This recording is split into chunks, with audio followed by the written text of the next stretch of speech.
রাজনীতিবিদরা পৃথিবীর কোনো দেশেই খুব একটা প্রশংসিত, তাদের কনস্টিটিউয়েন্সি থাকে, তারা ভোট পান, প্রচুর বিপুল ভোটে জেতেন, কিন্তু করাপশনের সঙ্গে তাদের সংযোগ থাকে, সন্ত্রাসের সঙ্গে তাদের সংযোগ থাকে, তাদেরকে প্রচুর মিথ্যে কথা বলতে হয়, এটা সারা পৃথিবী জুড়ে। সো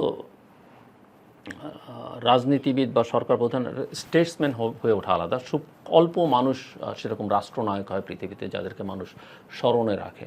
রাজনীতিবিদদের সবাইকে যে স্মরণে রাখে তা কিন্তু না। তো বাংলাদেশে আসলে সেরকমটা হয়নি, হয়ে ওঠার সুযোগ কারো কারো ক্ষেত্রে ছিল নানা কারণে, এবং বিভাজিত রাজনীতির কারণে তাদের নাম হয়তো ইতিহাসে প্রতিষ্ঠা আদৌ হবে কিনা, হলে কত বছর পর আমি জানি না। বাট প্রত্যেকেই কিছু ভালো কাজ করেছেন, প্রত্যেকের কিছু দুর্বলতা আছে, ভুলও করেছেন। সেটা শেখ মুজিবুর রহমান থেকে শুরু করে আগে পরে অনেকে হয়তো মৌলানা ভাসানীকে অনেক বড় করে তুলতে চাইবেন, আমি তারও দুর্বলতা দেখি। হোসেন সৈয়দ সোহরাওয়ার্দী, শেরে বাংলা, একে Fazlul Rahman, great leader, but তাদের প্রত্যেকেরই কিছু কিছু সীমাবদ্ধতা, সব কিছু ছাপিয়ে তারা সবার উপর উঠতে পেরেছেন এটা মনে হয়নি।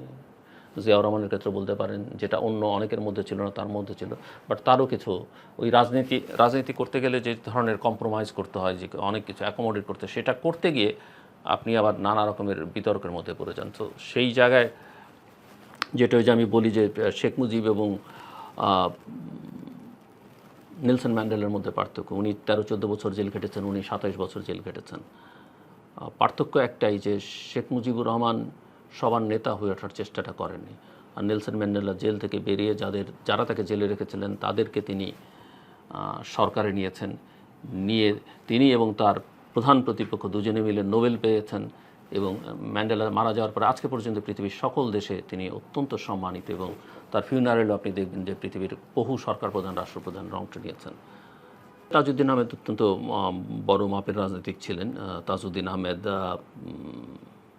মুক্তিযুদ্ধের 9 মাসে তার ভূমিকা প্রশংসনীয়, বাট কিছু কিছু সমালোচনার জায়গা তার ক্ষেত্রে আছে, যেটা শেখ মুজিবুর রহমান মনে করতেন, আমি যতদূর জানি, যে তিনি আসলে উনি চাইছিলেন যে ভারতীয়দের ইনফ্লুয়েন্সটা এখানে একটা পর্যায়ে একটু আমাদের প্রশাসন যন্ত্রে অন্যান্য জায়গায় থাকুক, এবং তারা আমাদের এগুলোকে নির্মাণ করে দিক।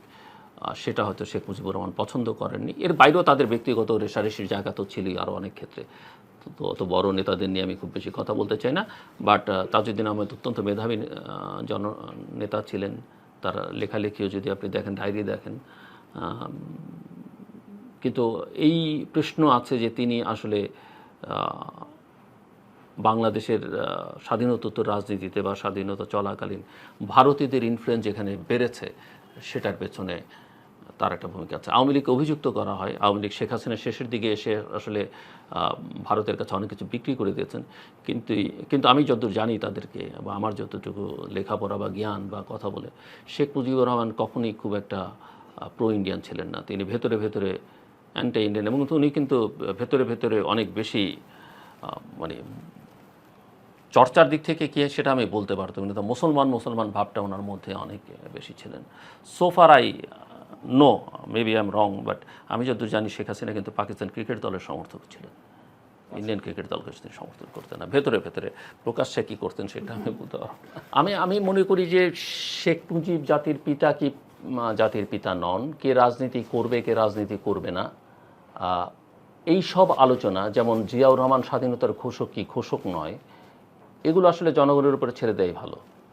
আর কোনো অন্তর্বর্তীকালীন সরকারের এটা দায়িত্ব না। তারা যত কম বিতর্কের মধ্যে জড়াবেন, তত তারা পপুলার থাকবেন না, তত তাদের একটু দীর্ঘ সময় থাকতে চাইলেও সেটা তারা স্বস্তিতে থাকতে পারবেন, আদারওয়াইজ পারবেন না।